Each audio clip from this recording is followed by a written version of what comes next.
Welcome to MCTV news. నేను వెంకట్. బులెటిన్లో ముందుగా హెడ్లైన్స్. వైసీపీ ప్రభుత్వంలో జరిగిన అవినీతి అక్రమాలను భూ కబ్జాలను కప్పిపుచ్చుకోవడానికి సబ్ కలెక్టర్ కార్యాలయంలో అగ్ని ప్రమాదం సృష్టించారు. టీడీపీ నాయకుల ఆరోపణ. సమగ్ర విచారణ జరిపి దోషులను కఠినంగా శిక్షించాలని డిమాండ్. శిక్షా సప్తాహ్ కార్యక్రమంలో భాగంగా ప్రభుత్వ పాఠశాలలో చదువుతున్న విద్యార్థులకు సాంప్రదాయ ఆటలు కళలపై అవగాహన కల్పిస్తున్నామన్న ఎంఈఓ ప్రభాకర్ రెడ్డి. ఈ కార్యక్రమం ద్వారా విద్యార్థుల్లో సృజనాత్మక శక్తి పెరగడంతో పాటు మన సాంప్రదాయ ఆటలు కళలు భవిష్యత్ తరాలకు అందించగలమని వెల్లడి. వైసీపీ ప్రభుత్వంలో జరిగిన అవినీతి అక్రమాలను భూ కబ్జాలను కప్పిపుచ్చుకోవడానికి సబ్ కలెక్టర్ కార్యాలయంలో అగ్ని ప్రమాదం సృష్టించారని టౌన్ బ్యాంక్ మాజీ చైర్మన్ టీడీపీ నాయకులు నాదెళ్ల విద్యాసాగర్ ఆరోపించారు. నేడు మదనపల్లె పట్టణంలోని ఎమ్మెల్యే కార్యాలయం వద్ద విలేకరుల సమావేశాన్ని నిర్వహించారు. ఈ సమావేశంలో టీడీపీ నాయకులు సుధాకర్, గంగారపు గౌతమ్, మధుబాబు, నాగూర్ వలి, నీలకంఠ, సంగం శ్రీనివాసులు, ఎస్ఏ మస్తాన్, గుర్రపనాయుడు తదితరులు పాల్గొన్నారు. ఈ సందర్భంగా వారు మాట్లాడుతూ ప్రభుత్వం మారిన అధికారులు ఇంకా వైసీపీ ప్రభుత్వం అధికారంలో ఉందనే భ్రమలో ఉన్నారని ఎద్దేవా చేశారు. వైసీపీ ప్రభుత్వంలో ఎక్కడ చూసినా అవినీతి భూ కబ్జాలు జరిగాయని, టీడీపీ అధికారంలోకి రాగానే ఎక్కడ వాటిపై విచారణ జరిపితే తమ ఉద్యోగాలు పోతాయనే భయంతో ఇలా రికార్డులకు అగ్గపెడుతున్నారని ఆరోపించారు. మదనపల్లె సబ్ కలెక్టర్ కార్యాలయంలో జరిగిన అగ్ని ప్రమాదంపై పూర్తి స్థాయిలో విచారణ జరిపి దోషులను కఠినంగా శిక్షించాలని డిమాండ్ చేశారు. మదనపల్లి సబ్ కలెక్టర్ ఆఫీసు ఘటన జరిగింది ఈ రాష్ట్రం మొత్తానికి, ఈ దేశానికి అందరికీ తెలుసు. అయితే ఉద్దేశపూర్వకంగానే సబ్ కలెక్టర్ ఆఫీసును అగ్గిపెట్టినారు అనేది ఈ రాష్ట్ర డీజీపీ, తర్వాత ఇంటెలిజెన్స్ చీఫ్ వీళ్ళ ద్వారా వెలుగులోకి వచ్చింది. ఇది ఎలక్ట్రికల్ షార్ట్ సర్క్యూట్ కాదు అని తేల్చడం జరిగింది. ముఖ్యంగా 5 సంవత్సరాల అరాజక వైఎస్ఆర్ ప్రభుత్వంలో భూదందా, భూ దోపిడీ జరిగింది. తంబలపల్లి, మదనపల్లి నియోజకవర్గము, పొంగునూరు నియోజకవర్గము, చంద్రగిరి నియోజకవర్గంలో ఈ జిల్లాలో దాదాపు అంచనాలు మించి 10,000 ఎకరాలు ఈ వైఎస్ఆర్ నాయకులు దోచుకున్నారు. వైఎస్ జగన్మోహన్ రెడ్డి మీ అనుచరులకు, మీకు మంత్రి పదవులు చేసిన వాళ్ళకు, ఎంపీ పదవులు చేసిన వాళ్ళకు, మీ వ్యక్తులకు మీరు ఎంత తిరిగితే, ఎంత దోచుకుంటే మీవే భూములు అని చెప్పారు. అవన్నీ బయటపడతాయని దాన్ని సబ్ కలెక్టర్ ఆఫీసులో ఒక పథకం ప్రకారం అక్కడ మీకు ల్యాబ్లో తేలిన విషయం ఏమంటే ఇంజన్ ఆయిల్ 7 లీటర్లు కూడా దొరికింది, ఉంది అని చెప్పి తేల్చడం జరిగింది. ఇలాంటి ఘటన అయితే ఈ రైతులు, మదనపల్లి వాసులు, చుట్టుపక్కల తాలూకా వాళ్ళు బతకద్దా? మొత్తం భూములు మీకే కావాలనా? మదనపల్లి నియోజకవర్గ శాసనసభ్యులు షాజహాన్ బాషా గారు ఎన్నికల ప్రచారంలోనే చెప్పినారు, పెద్దిరెడ్డి రామచంద్రారెడ్డి ఈ నియోజకవర్గంలో ఎన్ని 100 ఎకరాలు ఆక్రమించుకున్నాడో దీన్ని బయట తీస్తాను, మీ తాట తీస్తాను అని కూడా ఆయన హెచ్చరించినాడు. ఈరోజు మదనపల్లి శాసనసభ్యులు సోదరులు షాజహాన్ బాషా గారి ఆదేశాల ప్రకారం ఇక్కడ తెలుగుదేశం పార్టీ నాయకులు, కార్యకర్తలందరూ కలిసి మొన్న సబ్ కలెక్టర్ ఆఫీసు దగ్ధం కేసుల గురించి ఇక్కడ పత్రికా విలేకరుల సమావేశం పెట్టడం జరిగింది. మదనపల్లి ఎన్ని విషయాలు జరిగినాయో ప్రతి ఒక్కరికి తెలుసు. ఎందుకంటే ఈ వైఎస్ఆర్సీపీ పార్టీ అనేది దాని పుట్టుకే ఒక అవినీతి నుంచి పుట్టింది పార్టీ. వాళ్ళు ఒక్క ఛాన్స్ అని చెప్పి వచ్చింది ఈ భూదోపిడి ఇక్కడితో కాదు, మొత్తం రాష్ట్రం మొత్తం మీద చేసినారు వాళ్ళు ఈ భూదోపిడి. అందువల్లే మీరు చూసుంటారు, మొన్న పొల్యూషన్ కంట్రోల్ బోర్డు పేపర్లు కూడా అక్కడ కరకట్ట మీద కాల్చడం జరిగింది. అట్లే సిఐడి ఆఫీసులో కూడా హెరిటేజ్ ఫైల్స్ కాల్చడం జరిగింది. ఇక్కడ మదనపల్లిలో రమారం మీద దాదాపు 900 నుంచి 1300 ఎకరాల భూమి సంబంధించిన 22A సంబంధించిన ఫైళ్ళన్నీ కూడా ఇక్కడ కాల్చడం జరిగిందంటే ఖచ్చితంగా ఇది పెద్ద కుట్రే. దీని వెనకాల ఎవరు ఉన్న అధికారులు కానీ, పార్టీ నాయకులు కానీ వీళ్ళందరినీ కూడా కఠినంగా శిక్షించాలని తెలుగుదేశం పార్టీ సంపూర్ణంగా వీళ్ళని కోరుకుంటారు. మదనపల్లె సబ్ కలెక్టర్ కార్యాలయం నుండి రికార్డుల దగ్ధం కేసులో ప్రజలు ఊహించింది, రాజకీయ పార్టీలు ఊహించింది, ప్రజా సంఘాలు ఊహించింది వాస్తవమని తేలడం జరిగింది. ఎందుకంటే ఈ దుర్మార్గపు చర్య పథకం ప్రకారమే జరిగింది. మేము ఒకటే ఈ వైఎస్ఆర్సీపీ నాయకులను అడుగుతున్నాము, కేవలం మీ సులాభం కోసం, మీరు చేసినటువంటి తప్పులు కప్పిపుచ్చుకోవడం కోసం వేల మందికి సంబంధించిన రికార్డులను దగ్ధం చేయడము ఎంతవరకు న్యాయమని మేము వైఎస్ఆర్సీపీ నాయకులు పిలిచినాం. ఇప్పుడు వైఎస్ఆర్సీపీలో మదనపల్లి నియోజకవర్గం అయితేనేమి, తంబలపల్లి నియోజకవర్గం అయితేనేమి, పుంగూరు నియోజకవర్గం దాదాపు 100 మంది ప్రజాప్రతినిధులు ఉన్నారు. వారిలో వాళ్ళ రికార్డులు కూడా ఉండొచ్చు. కనీసం ఒక్క ప్రజాప్రతినిధి వచ్చి ఈ జరిగిన సంఘటన మీద, ఈ సంఘటనలో వైఎస్ఆర్సీపీ నాయకుల పాత్ర లేదని ఒకరిని ఖండించగలుగుతున్నారా? అంటే వైఎస్ఆర్సీపీ పార్టీ ఈ అన్నమయ్య జిల్లా అయితేనేమి, ఉమ్మడి చిత్తూరు జిల్లాలో అయితేనేమి అంగీకరించినట్టే ఈ మా పార్టీ నాయకుల హస్తం ఉందని వాళ్ళు అంగీకరించారు. ఎందుకంటే ప్రజాప్రతినిధులుగా మీరు ఉండి ఈ సంఘటన మీద స్పందించకపోవడం చూస్తే వైఎస్ఆర్సీపీ నాయకుల పాత్ర ఉందనేది సందేహమే లేదు. జీవితకాలం వాళ్ళకి శిక్షలు పడే విధంగా విచారణ అధికారులు సంఘటన మీద విచారణ చేసి న్యాయం చేయాలని మేము డిమాండ్ చేస్తున్నాము. సబ్ కలెక్టర్ ఆఫీసులో ఆదివారం జరిగిన విషయం రాష్ట్ర వ్యాప్తంగా ఎంతో సంచలనం రేకెత్తింది. దానికి కారణం పెద్దిరెడ్డి రామచంద్రారెడ్డి అని అందరికీ తెలుసు. ఈ మాజీ మంత్రి గారు పాపం ఎన్ని వేల ఎకరాలు కావాలో తెల్లగానే ఆయన ఇప్పటికే దాదాపు తంబాలపల్లి అయితేనేమి, మదనపల్లి అయితేనేమి, పీలేరు అయితేనేమి, పుంగునూరు అయితేనేమి ఎంతో మంది రైతులను ఉసురు తీసుకుని వాళ్ళ ఆస్తులన్నీ కాజేయాలని చెప్పి ఉద్దేశంతో ఎంతో మందికి కడుపు కాల్చి ఆయన ఈ రకంగా జాగాలు వేసుకున్నాడు. ఇప్పుడు దాన్ని బయట వస్తుందని చెప్పి ఉద్దేశంతో ఇంతకుముందున్న ఆర్డీఓ మురళీ గారు అయితేనేమి, ఇప్పుడుండే ఆర్డీఓ అయితేనేమి అందరిని కూడా కలుపుకొని కొందరిని తొత్తులుగా చేసుకుని ఈ ఫైల్స్ అన్ని దగ్ధం చేయడం అయింది. దీన్ని మటుకు ప్రజలందరూ కూడా ఎవరు కూడా ఒప్పుకోవడం లేదు. కారణం ఏమంటే మీకందరికీ తెలుసు, ఇంత అన్యాయం చేసిన వ్యక్తి ఎవరు లేదని చెప్పి. కాబట్టి మేమందరం కూడా కోరుకునేది ఒకటే, ఈ విధంగా తప్పుడు పనులు చేసి తప్పుడు రికార్డులు అన్ని చేసి ఈరోజు ఆ ఫైల్స్ అన్ని దగ్ధం చేసిన వ్యక్తులను కఠినంగా శిక్షించాలని చెప్పి మేము తెలుగుదేశం పార్టీ తరఫున డిమాండ్ చేస్తున్నాం. ఆదివారం రోజు ఈ కార్యక్రమాన్ని బయటపడతాయని చెప్పి ఆఫీసర్ వస్తున్నాడు, అన్ని బయటపడతాయి, జైలుకు పోదామనే బాధతో రాత్రికి రాత్రి ఒక 2 రోజుల ముందు ప్లాన్ చేసుకుని ఇక్కడ ఉండే ఆఫీసర్లు ప్లస్ కొందరు బయట వాళ్ళని అందరూ ఎంటర్ అయ్యి మొత్తం కాల్ చేసిన ప్రూఫ్ లేకుండా చేయాలని చూశారు. కానీ ఒకటి చెప్పదలుచుకున్నా, ఇలాంటి దుర్మార్గమైన ఆఫీసర్లు ఉన్నప్పుడు మంచి ఆఫీసర్లకు చెడ్డ పేరు వస్తుంది. ఇలాంటి దుర్మార్గుల్ని ఆఫీసర్లు బయట తోసేయండి, మీరు మంచి పేరు తెచ్చుకోండి. చంద్రబాబు దగ్గర మంచి కార్యక్రమం చేసి ఆయన దగ్గర మన్నను పొందండి. ఆయన దగ్గర మన్నను పొందితే ప్రజల దగ్గర మన్నను పొందుతారు, మీ భవిష్యత్తు బాగుంటుంది. తర్వాత ఒకప్పుడు ఒక కోర్టులో వెళ్లి ఒక కోర్టులో ఒక సాక్ష్యమైన ఫైల్ కుక్కలు ఎత్తుకుపోయినాయని చెప్పినారు, ఈ రోజు కాల్ చేశారు. ఇలా చేయడం వలన మీరు ఎలాంటి మంచి పేరు తెచ్చుకునే పరిస్థితి ఉండదు. చివరికి ఈ రోజుతో మదనపల్లి సబ్ కలెక్టర్ ఏ విధంగా కాలిపోయిందో అదే విధంగా మొత్తం అవినీతి పనులు మొత్తం నిన్ననే కాలిపోయినట్లు మేము ఊహించుకుంటున్నాం. ప్రజలు ప్రతి ఒక్కరూ దయచేసి అర్థం చేసుకొని మన ఆంధ్రప్రదేశ్ కాపాడుకుందాం. ఇలాంటి దొంగలను బయట వెలదోస్తామని నేను ప్రత్యేకంగా తెలియజేస్తున్నాను. 100 సంవత్సరాలు కలిగిన చరిత్ర కలిగినటువంటి సబ్ కలెక్టర్ కార్యాలయం దగ్ధంలో భాగంగా మా ప్రియతమ నాయకులు, పెద్దలు, గౌరవనీయులు, శాసనసభ్యులు షాజహాన్ బాషా గారి ఆదేశానుసారం మదనపల్లి ఆఫీసు నందు పత్రికా విలేకరుల సమావేశం ఏర్పాటు చేయడం జరిగింది.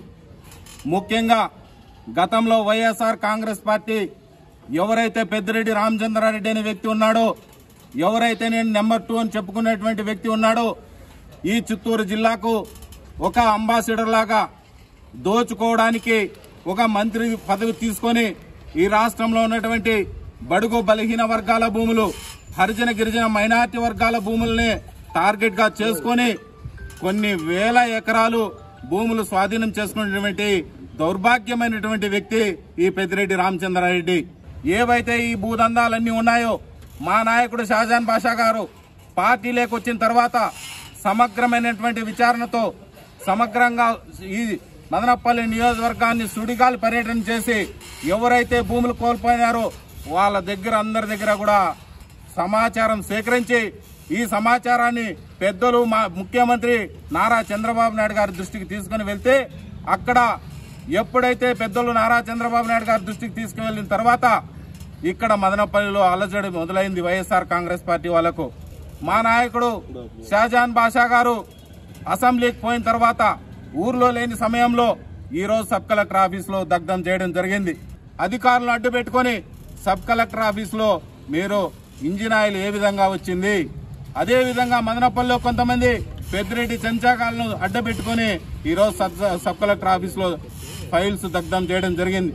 శిక్షా సప్తాహ్ కార్యక్రమంలో భాగంగా ప్రభుత్వ పాఠశాలల్లో విద్యార్థులకు సాంప్రదాయ ఆటలు కళలపై అవగాహన కల్పిస్తున్నామని ఎంఈఓ ప్రభాకర్ రెడ్డి చెప్పారు. నేడు మదనపల్లె పట్టణంలోని బసినికొండ జడ్పీ ఉన్నత పాఠశాలలో శిక్షా సప్తాహ్ కార్యక్రమం జరిగింది. ఈ కార్యక్రమంలో పాఠశాల ప్రధానోపాధ్యాయులు శ్రీనివాసులు, ఉపాధ్యాయులు, విద్యార్థులు పాల్గొన్నారు. ఈ సందర్భంగా ఎంఈఓ మాట్లాడుతూ నేటి తరం విద్యార్థుల్లో మన ప్రాచీన సాంప్రదాయ క్రీడలు, సాంస్కృతిక కార్యక్రమాలపై అవగాహన కల్పించేందుకు ఈ కార్యక్రమాన్ని రాష్ట్ర ప్రభుత్వం చేపట్టిందని వివరించారు. ఆడతారు కాబట్టి ప్రతి ఒక్కరూ ఎంజాయ్ చేయవలసిందిగా కోరుచున్నాం. గట్టిగా చప్పట్లతో ఉన్నాను.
ప్రోగ్రాంలో అంటే సప్తాహ్ ఏంటి 7 days మన ప్రభుత్వం వారు 7 days ప్రోగ్రామ్ కండక్ట్ చేయడం జరిగింది. ఇందులో భాగంగా మన హెచ్ఎం సార్ గారు చెప్పినట్టు ఆల్రెడీ ఫస్ట్ రోజు టీఎల్ఎం అంటే టీచర్ లర్నింగ్ మెటీరియల్ పైన, రెండోది FLN fundamental literacy and numeracy పైన, ఈరోజు మూడవ రోజు మనకి ముఖ్యంగా గేమ్స్ పైన పెట్టడం జరిగింది. కాబట్టి అందులో భాగంగా మనము ఆ స్కూల్స్లో డిఫరెంట్ గేమ్స్ను కండక్ట్ చేస్తున్నాము. పిల్లల్లో ముఖ్యంగా టీచింగ్ పైన కానీ బడికి రావాలనే మంచి సంకల్పం కలగాలనే ఉద్దేశంతో వాళ్ళకి డిఫరెంట్ యాక్టివిటీస్ పెట్టి ఆ గేమ్స్ అవన్నీ నిర్వహిస్తున్నాము. ఇది మూడవ రోజు, ఇంకా 4 రోజులు ఉంది. ఆ 4 రోజుల ప్రోగ్రామ్ కూడా ప్రభుత్వం వారు చెప్పినట్లు ఆ ప్రోగ్రామ్స్ అన్ని నిర్వహిస్తామని తెలియజేయడం జరుగుతుంది. శిక్షా సప్తాహ్ కార్యక్రమం వారం రోజుల పాటు జరుగుతున్నది. అందులో ఈరోజు మూడవ రోజు. పిల్లలకి ఈరోజు సాంప్రదాయ క్రీడల పైన పోటీలు జరుగుతున్నాయి. తెల్లవారు నుంచి ఉదయం నుంచి అన్ని రకాలైనటువంటి ఆటల పోటీలు పిల్లలకు నిర్వహించడం జరుగుతున్నది. అదేవిధంగా టీచర్స్ తర్వాత అందరూ కూడా పార్టిసిపేట్ చేస్తున్నారు. వాళ్ళని ట్రైనప్ చేసి ఈ క్రీడలన్నింటినీ మా పీడీ మాస్టర్ అయినటువంటి శివశంకర్ సార్ గారు నిర్వహిస్తున్నారు. గత 2 రోజులుగా మొదటి రోజు పిల్లల చేత తయారు చేయబడినటువంటి టీఎల్ఎం ప్రదర్శన జరిగింది. రెండో రోజు ఎఫ్ఎల్ఎన్ ప్రోగ్రాం కింద క్విజ్, తర్వాత మ్యాథమెటిక్స్ సంబంధించినటువంటి కాంపిటీషన్స్ అన్నీ కూడా నిర్వహించడం జరిగింది. ఇందులో భాగంగా రేపటి కార్యక్రమం ఏంటంటే పిల్లలు కల్చరల్ యాక్టివిటీస్ అనేటివి రేపు నిర్వహించబోతున్నాం. సామాజిక స్పృహను కలిగించే నాటకాలు కూడా వేయబోతున్నారు, పిల్లల ద్వారా ప్రదర్శన చేయబోతున్నాం.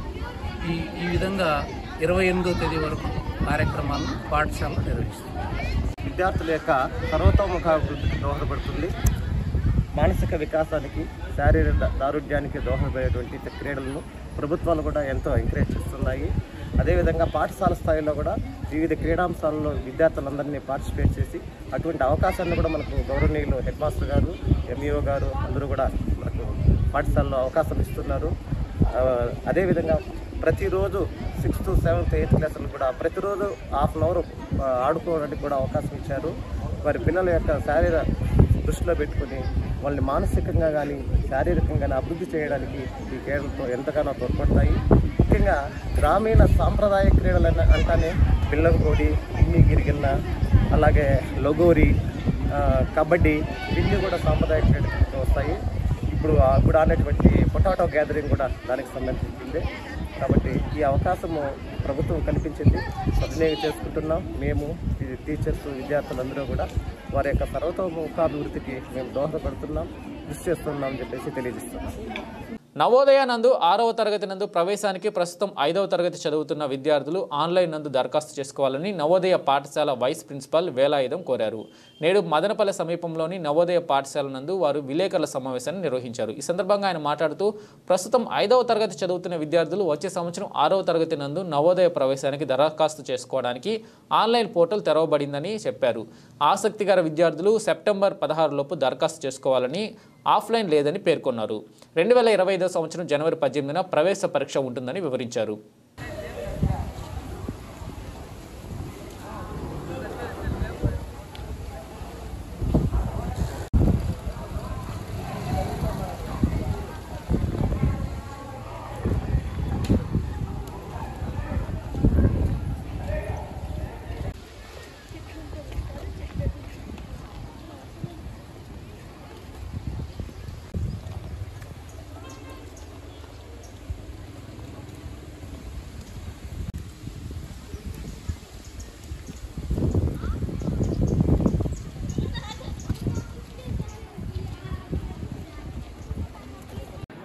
So, good afternoon. I'm very happy to present this information. Jawahar Navodaya Vidyalaya Samiti has given the notification for Jawahar Navodaya Vidyalaya Selection Test 2025. And here, the students are asked to register online in a big number so that efficient children will be selected to give admission in Jawahar Navodaya Vidyalaya. So the things asked to submit are student's photo, second student's signature, third parent's signature, it can be father's or mother's, fourth is certificate signed by parent and candidate and verified by headmaster by signing in it. Number 5, Aadhaar number of the student. In case the Aadhaar number is not available, there should be the residence certificate of the parent issued by the competent government authority. Number 6, date of birth of the child should be between 1/5/2013 to 31/7/2015, both days inclusive. And number 7, the child must have been in class 5 in a government school or government aided school or NAVS or recognized private school. Number 8, only online application is accepted. Number 9, That application is available in our school website also. The school website address is navodaya.gov.in, and the last date for applying is 16th September 2024, and the examination date is 18th January 2025. So we request all the children who are studying in class 5 in this Yeswell Chittoor district to apply for this examination. You come in large numbers, apply, and if you are lucky enough, you will get a golden chance to study in this prestigious school. Thank you very much. Madanapalle sub collector కార్యాలయంలో జరిగిన అగ్ని ప్రమాదంపై పూర్తి స్థాయిలో విచారణ జరిపి బాధ్యులపై చర్యలు తీసుకోవాలని టీడీపీ అధికార ప్రతినిధి ఆర్జే వెంకటేష్ డిమాండ్ చేశారు. నేడు మదనపల్లె పట్టణంలోని నిమ్మనపల్లి సర్కిల్ వద్దనున్న ఆయన కార్యాలయంలో విలేకరుల సమావేశాన్ని నిర్వహించారు. ఈ సందర్భంగా ఆయన మాట్లాడుతూ వైసీపీ పాలనలో పెద్దిరెడ్డి రామచంద్రారెడ్డి కుటుంబం చేసిన భూ అక్రమాలు ఎక్కడ వెలుగులోకి వస్తాయన్న భయంతో ఈ ప్రమాదాన్ని సృష్టించారని ఆరోపించారు. ఇప్పటికే ఆయన ప్రధాన అనుచరుల్లో ఒకరిని అరెస్టు చేయడం జరిగిందని, ఇంకా చాలా మంది ఉన్నారని, వారిని అరెస్టు చేసి విచారిస్తే భూ భాగవతాలు ఇంకా అనేక వెలుగులోకి వస్తాయని తెలిపారు.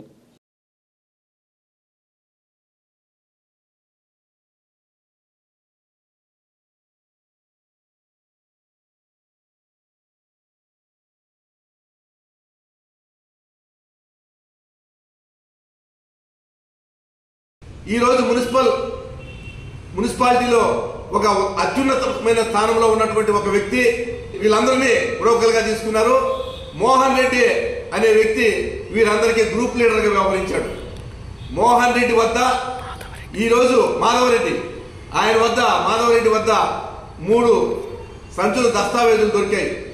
వీటన్నిటి భూముల విలువ దాదాపు పుంగనూరు నియోజకవర్గంలో 2000 ఎకరాలు, మదనపల్లి నియోజకవర్గంలో 1000 ఎకరాలు, పీలేరు నియోజకవర్గంలో అప్పుడు ప్రతిపక్ష నేతగా ఉన్నటువంటి కిరణ్ కుమార్ రెడ్డి గారు ఎంతో పోరాడి ఆ భూములన్నింటినీ కూడా హైకోర్టులో పిటిషన్ వేసి తిరిగి వాటిని స్వాధీనం చేసుకున్నారు. అక్కడ ఒక బాలికల గురుకుల పాఠశాలకు సంబంధించిన స్థలం కూడా కబ్జాకు గురైతే దాన్ని కూడా అక్కడ విద్యార్థులతో కలిసి ధర్నా చేసి ఆయన దాన్ని విడిపించడం జరిగింది. ముఖ్యంగా మదనపల్లి ప్రాంతంలో జరిగినటువంటి భూ ఆక్రమణల్ని, భూదందాల్ని సమగ్రంగా విచారణ జరిపించాలి.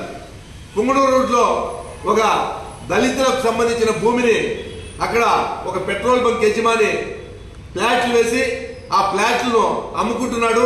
1.5 ఎకరా భూమి ఆర్టీఓ మురళి గారు బినామీ పేరుతో పెట్టడం జరిగిందని చాలా స్పష్టంగా మేము చెప్తున్నాం. అదేవిధంగా ఆర్టీఓ మురళి గారికి హార్స్లీన్స్ లో ఒక గెస్ట్ హౌస్ సొంతంగా ఉంది. అతని అల్లుడు హార్స్లీన్స్ కొండ కింద 60 ఎకరాల డీ ఫారం పట్ట బినామీ పేరుతో పెట్టుకున్నారు. వీటన్నిటి మీద సమగ్ర విచారణ చేసి దోషులను కఠినంగా శిక్షించాల్సిందిగా ఈ సందర్భంగా. పట్టణంలోని సిరికల్చర్ కాలనీలో రీలింగ్ యూనిట్ల ఏర్పాటుకు దరఖాస్తు చేసుకున్న వారిలో అనర్హులకు యూనిట్లు మంజూరు చేయడంపై ఇదివరకే ఫిర్యాదు చేశామని బహుజన యువసేన అధ్యక్షుడు పునీత్ పేర్కొన్నారు. నేడు మదనపల్లె పట్టణ సమీపంలోని సిరికల్చర్ కాలనీ నందు యూనిట్ల పొజిషన్పై అధికారులు వెరిఫికేషన్ కార్యక్రమాన్ని చేపట్టారు. ఈ సమాచారం అందుకున్న బీవైఎస్ నాయకులు అక్కడ చేరుకుని పలు అంశాలను అధికారుల దృష్టికి తీసుకొచ్చారు. ఈ సందర్భంగా పునీత్ మాట్లాడుతూ సిరికల్చర్ శాఖలో జరుగుతున్న అవినీతిపై ఇప్పటికే ఉన్నతాధికారులకు ఫిర్యాదు చేయడం జరిగిందని తెలిపారు. ప్రస్తుతం వారు చేపట్టిన విచారణ నిష్పక్షపాతంగా చేయాలని అధికారులను కోరడం జరిగిందన్నారు.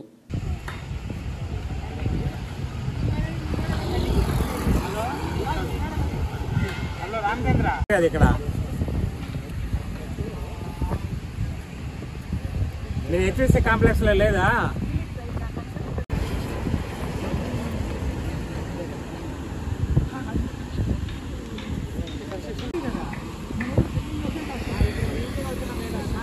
అడిగిండాలి కదా.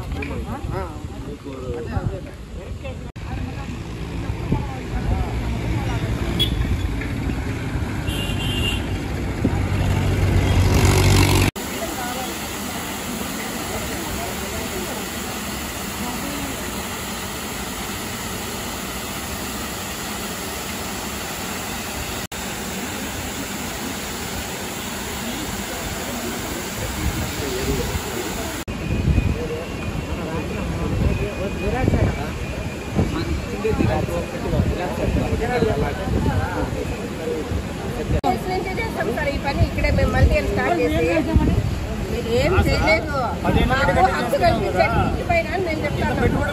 పెట్టుబడి పెట్టి ఇంత చేస్తానే కదా మాకు హక్కు కల్పించారు. కానీ ఇంటి కట్టాలంటే మా వాళ్ళు కాదు. 32 years నుంచి చేస్తాం సార్ మేము పని. ఆడ చెట్టాలు కానీ అడిగిందారా అదే రాసినారు సార్. మీరైనా పెద్ద మనసుతో మాకేమన్నా హక్కు కల్పించండి. స్థానిక రేషన్ కాలనీలో గల ఆంధ్రప్రదేశ్ ప్రభుత్వం రీలింగ్ అండ్ ట్విస్టింగ్ యూనిట్లు కొరకు కేటాయించిన స్థలంలో అవకతవకలు జరిగి అప్పట్లో ఉన్న డిఎస్ఓ రాజశేఖర్ గారు అధికార పార్టీ ప్రలోభాలకు లోనయ్యి ఏదైతే గవర్నమెంట్ రూల్స్ రెగ్యులేషన్స్ ప్రకారం గవర్నమెంట్ ప్రక్రియ జరిగిన తర్వాత అలాట్ చేయాల్సిన ఫ్లాట్లని ఆ ప్రక్రియ ఎలాంటి ప్రక్రియ జరగకుండా గవర్నమెంట్ రూల్స్ కు విరుద్ధంగా ఆయన ఎవరైతే అధికార పార్టీ వాళ్ళు చెప్పారో వారికి మాత్రమే ఈ ఫ్లాట్లు కేటాయించారని చెప్పి గతంలో బహుజన్ యువసేన BYS ఆధ్వర్యంలో ఫిర్యాదు చేయడం జరిగింది. ఆ ఫిర్యాదు మేరకై ఈరోజు ఇక్కడికి joint director of sericulture chairman గా మరియు డిఎస్ఓ అన్నమయ్య జిల్లా వారు మెంబర్లుగా, అలాగే AD director of sericulture Madanapalle, AD director of sericulture Madanapalle, AD director of RTI సంబంధించిన వారిని ఒక కమిటీగా ఏర్పాటు చేసి కమిషనర్ ఆఫ్ సిరికల్చర్ గారు ఈరోజు బహుజన్ యువసేన ఫిర్యాదు మేరకు ఇక్కడికి పంపించడం జరిగింది. ఆ కమిటీ వారు ఇక్కడికి వచ్చి ఎంక్వైరీ కూడా చేయడం జరుగుతుంది. మాకు ఈ విషయమై చాలా సంతోషకరం. కానీ ఈ సందర్భంగా కమిటీ మెంబర్లకు కానీ కమిటీ చైర్మన్ గారికి కానీ మేము తెలియజేయడం ఏమంటే, మీరు ఏదో తూతు మంత్రంగా మేము ఫిర్యాదు చేశాం కాబట్టి మీరు వచ్చి ఎంక్వైరీ చేయాలని చెప్పి ఎంక్వైరీ చేసే విధంగా ఉండకుండా మేమైతే అసలు ఏ సమస్య మీద అయితే ఫిర్యాదు చేశామో ఆ సమస్య గురించి ఇప్పుడు ఏదైతే మీరు ఫ్లాట్లు అలాట్ చేశారో అలాట్ చేసిన వాళ్ళకు అర్హులా అనర్హులా అని మీరు ఎంక్వైరీ చేసి డీటెయిల్ రిపోర్ట్ని అయితే సబ్మిట్ చేయాలని మేము ఈ సందర్భంగా కోరుకుంటున్నాం. కానీ కమిటీ వారు మాత్రం ఏం చేస్తున్నారంటే, ముందు గతంలో ఎప్పుడో ఒక 20 సంవత్సరాల ముందు కేటాయించిండే స్థలాలు కేటాయించిండే షెడ్యూల్ను కూడా ఈరోజు ఎంక్వైరీ చేస్తున్నారు. అది కూడా సంతోషకరమే. కానీ ఆ ఎంక్వైరీని దాన్ని ముందు పెట్టి మేము ఏదైతే ఒరిజినల్ గా ఎంక్వైరీ చేయమంటున్నామో దాన్ని పక్కన పెడితే మాత్రం మేము ఏమాత్రం ఊరుకోమని ఈ సందర్భంగా తెలియజేస్తూ, మీరు ఆ ఫ్లాట్ల గురించి క్షుణ్ణంగా పరిశీలించి మీరు డీటెయిల్ రిపోర్ట్ చైర్మన్ గారికి సబ్మిట్ చేయాలని కోరుకుంటూ, భక్తుల పాలిట కల్పవల్లిగా ఖ్యాతి గడించిన నిమ్మపల్లి సర్కిల్ నడివీరి గంగమ్మ జాతర వైభవంగా జరిగింది. జిల్లాలోనే పెద్ద జాతరగా పేరుగాంచిన ఈ జాతరకు ఉభయ తెలుగు రాష్ట్రాలతో పాటు కర్ణాటక, తమిళనాడు రాష్ట్రాల నుండి భక్తులు అధిక సంఖ్యలో తరలివచ్చారు. ఈ జాతరను ప్రజలు ఎంతో భక్తి శ్రద్ధలతో నిర్వహిస్తారు. ఎంతో మహిమగల అమ్మగా, భక్తుల కోరికలు తీర్చే కల్పవల్లిగా అమ్మవారిని భక్తులు కొలుస్తారు.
స్టార్ట్ అయింది.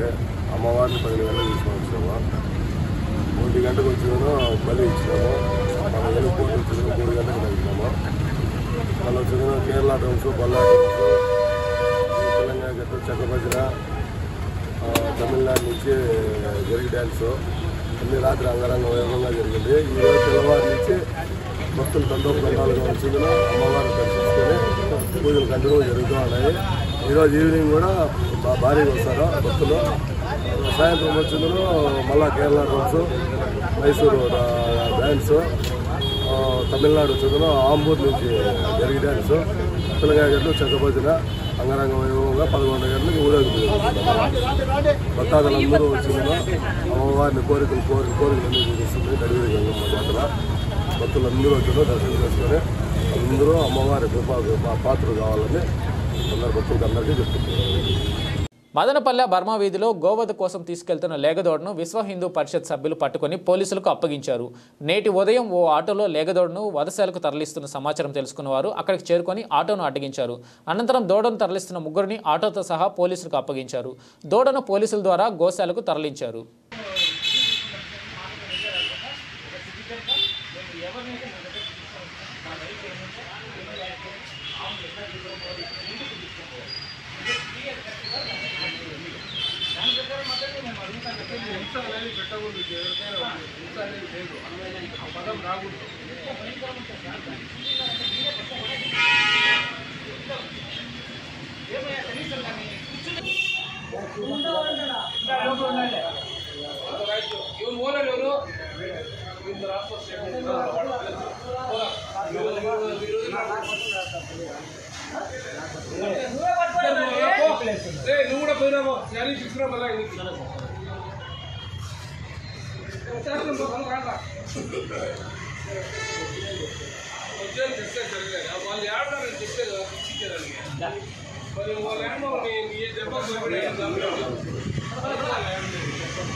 బులెటిన్ ముగించే ముందు హెడ్లైన్స్ మరోసారి.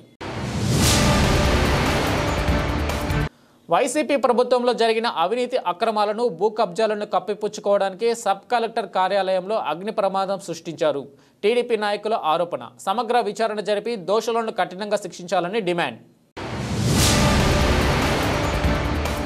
శిక్షా సప్తాహ్ కార్యక్రమంలో భాగంగా ప్రభుత్వ పాఠశాలలో చదువుతున్న విద్యార్థులకు సాంప్రదాయ ఆటలు కళలపై అవగాహన కల్పిస్తున్నామన్న ఎంఈఓ ప్రభాకర్ రెడ్డి. ఈ కార్యక్రమం ద్వారా విద్యార్థుల్లో సృజనాత్మక శక్తి పెరగడంతో పాటు మన సాంప్రదాయ ఆటలు కళలు భవిష్యత్ తరాలకు అందించగలమని వెల్లడి. ఇవి బులెటిన్ అప్డేట్స్. చూస్తూనే ఉండండి ఎంసీటీవీ న్యూస్.